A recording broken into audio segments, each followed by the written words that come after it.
My friends, welcome back to another episode of Artist Spotlight, and what a treat we have today. Currently, calling in from the West Coast, on the line as I speak, is an extraordinary artist known for his special effects works in such films as Killer Klowns from Outer Space, Pee-wee's Big Adventure, Team America, World Police, and many more. Please welcome the director and co-writer/producer of Killer Klowns from Outer Space, Mr. Stephen Chiodo. Stephen, thank you so much for talking to me today. Oh, well, Cal, it's a pleasure being here talking to you. As you know, this year marks the 30th anniversary of Killer Klowns from Outer Space. First of all, congratulations on creating such a beloved and memorable film. Oh, well, thanks a lot. I'm really amazed and really pleased that it's lasted this long, that we still have a very strong fan base after all these years. Yeah, I'm always so delighted how well known it is, because I always remember Killer Klowns as this movie that you would be lucky to catch like late at night on TNT's Monster Vision or something, if you remember those days. It didn't get a big theatrical release, and I could never seem to find it on video. Yeah, and I think it was the cable that really got our audience. I know it didn't get a major theatrical release because it was produced as a direct-to-video. But it was on video for a while in the 80s, and I believe in the 90s as well. But then there was a long period of time when it wasn't available, and I think that's what you might be describing. Then it got revised in early 2000s. Yeah, that's when I saw it on DVD, and of course I didn't hesitate to pick it up. In my experience, there's two kinds of people.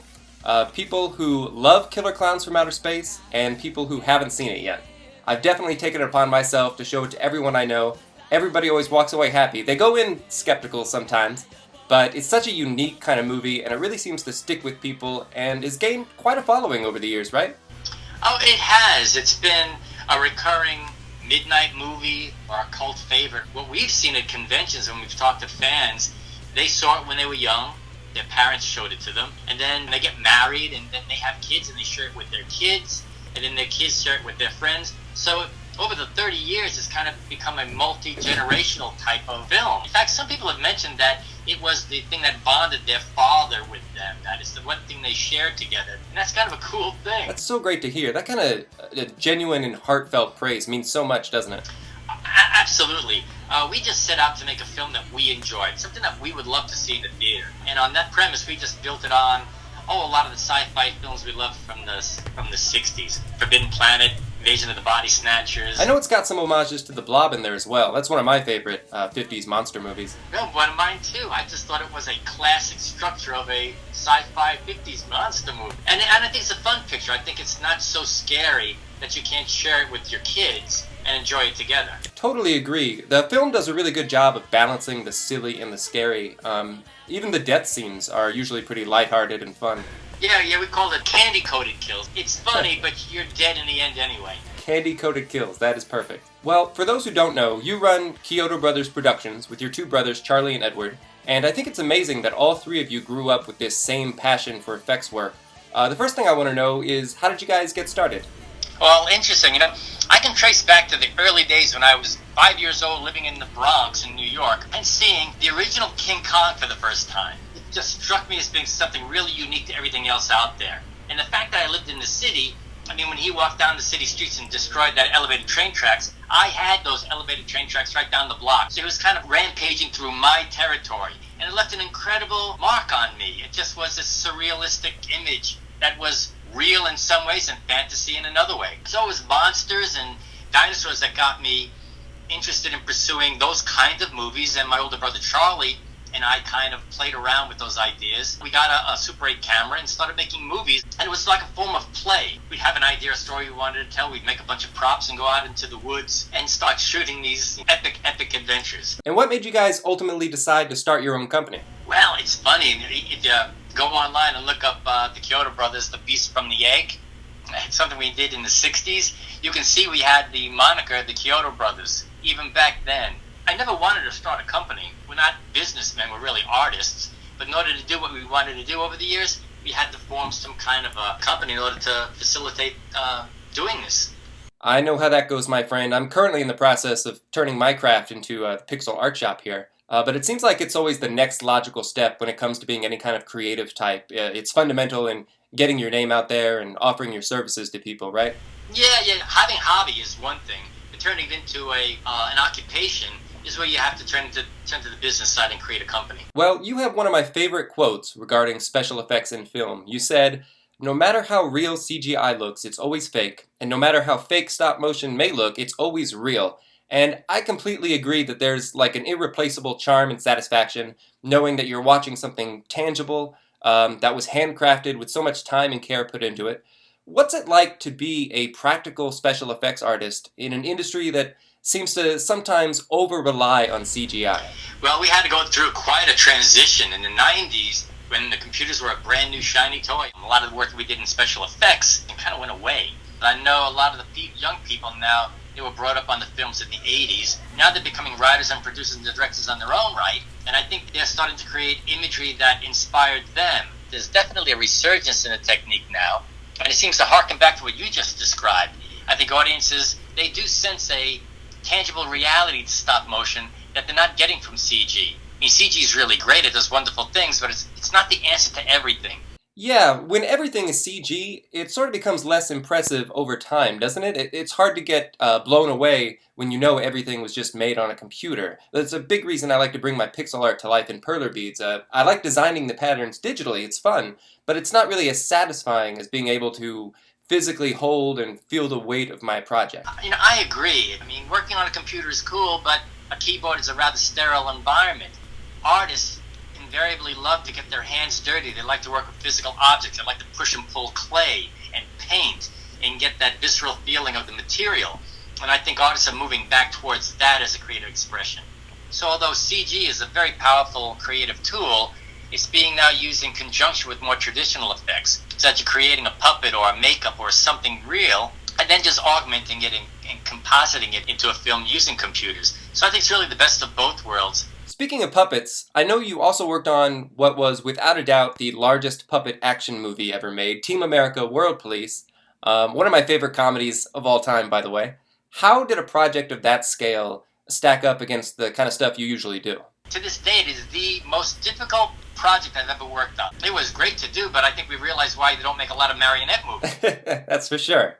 Anyone who has watched the Making of Team America videos, which I highly recommend, will see just how much work went into all the costumes and the sets, so many tiny details, and of course, getting the puppets to perform. Puppets don't really do anything. It's an army to get them to move and get them into position and operate. It takes a long time, a lot of patience, and I think Matt and Trey, the South Park guys, did a really great job in sort of envisioning the film with the puppets' limitations. In other words, they didn't really ask the puppets to do anything more than what the puppets could do, and therein lied the comedy. They were funny because they were just puppets trying to be big action heroes. When I'm tackling a large and complex project, I always encourage my viewers not to be intimidated by the scale of such pieces and start small. Like if I'm making a 40 square foot mural of a town, I focus on making one block at a time, one building at a time, one pixel at a time. What would be your version of focusing on one pixel at a time? Oh, well, I think that's the best philosophy because you can get overwhelmed by the overall scope of any project.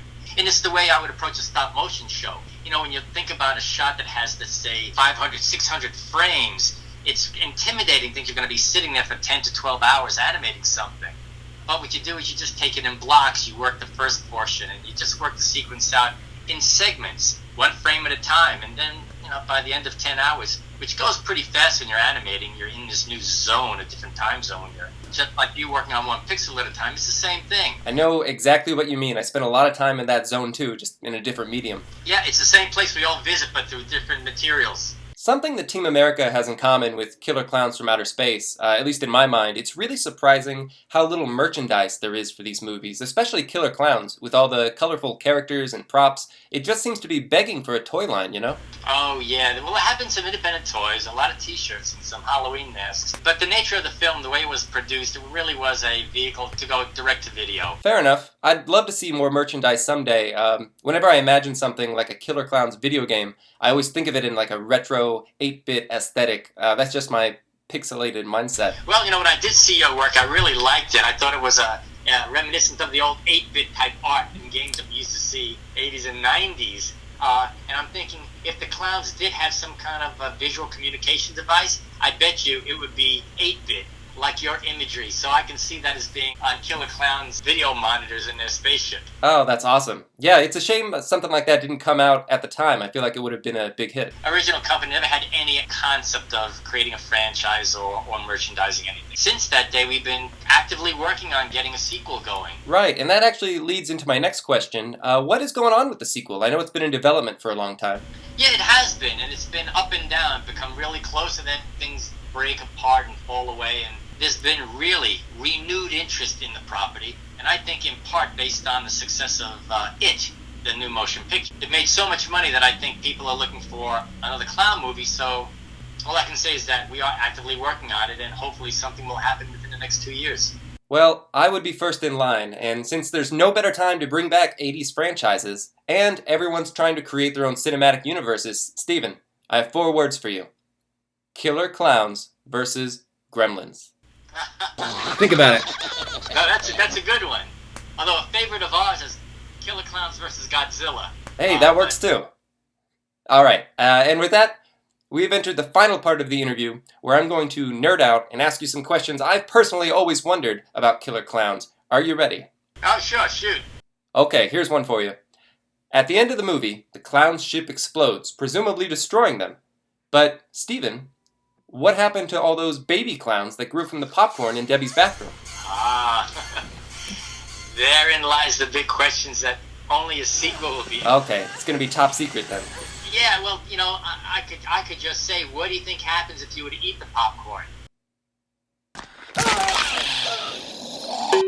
One of the original ideas, actually, with the sequel was supposed to be happening right after. As soon as the ship exploded, what happened? And we had the concept of an egg flying from the spaceship landing into a dump where there were these a bunch of circus freaks on a traveling show. And a little clown hatches out of it, and they raise it as one of their own. And then when the clowns invade later on in the movie, he's kind of torn between his Earth family and his own species.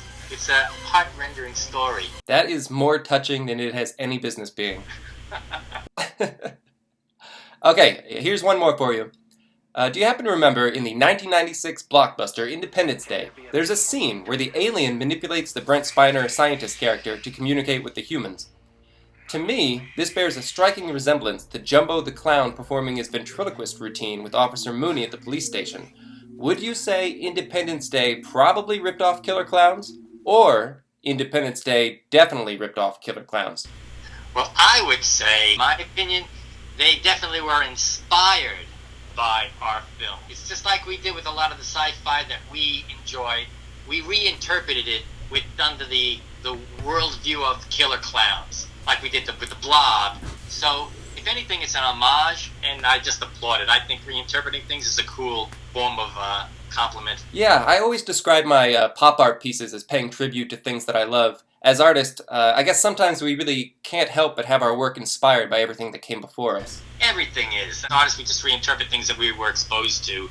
Hopefully we do it in a unique fashion that shows our individuality. Exactly, putting our own twist on it. Yeah. You certainly succeed there. You guys have such a unique style to your work. Would it be fair to say it's time for a Hitchcockian-like phrase regarding handmade special effects as being Chiodoian? I say it's long overdue. Well, it's up to you guys to decide because we're immersed in our style. I agree that there is something distinctive about it. And the best way I could describe it is usually when producers come to us, they want something realistic. You know, they want a realistic dinosaur. And as we're doing it, they say, well, can you make it look a little meaner? Can you give it, and they start talking about personality. You've really got to breathe life into it. Yes, so we're imparting personality and character to something that they've only described as realistic. That's such a great way to put it. What kind of projects do you have currently in the works? Well, actually, we're currently working on a number of projects, some which I really can't discuss, but there is something that is in the works. It's a book that I wrote with a friend of mine, Jim Strain. It's called Alien Xmas. It's a story about these piratey aliens that go around stealing from every civilization they can find, and they land at the North Pole. And in the process, Santa Claus and the elves become the first line of defense against an alien invasion. And it's envisioned as a 1-hour holiday special, all done within traditional stop-motion animations, like Rudolph the Red-Nosed Reindeer. Very cool. So, Alien Invasion Christmas special, and maybe some news on the long-awaited Killer Klowns sequel. Yeah, I mean, I used to say, don't hold your breath when it came to Killer Klowns sequel. Now I would tell the fans, you can hold your breath. Awesome. Alrighty, Stephen Chiodo, you have accomplished one of life's greatest goals, my friend. You have turned your passion into profession, and your work is so creative and inspirational, certainly to artists in the film industry, but also artists like myself, who will always prefer to create handmade, one-of-a-kind works. I cannot thank you enough for taking the time to talk to me today. It's been a true honor. Oh, well, thank you so much. It's really great to hear that anything that I might have done inspires people. And I love your work. I would say continue doing it. So best luck to you in the future. I look forward to seeing what you come up with next. I really appreciate that. Thanks a lot. You're welcome. Thank you. Best of luck in future projects. Take care. Hey guys, thanks for watching another Artist Spotlight. Big thanks to Stephen Chiodo for chatting with me. Stay tuned to the channel. More fun projects on the way.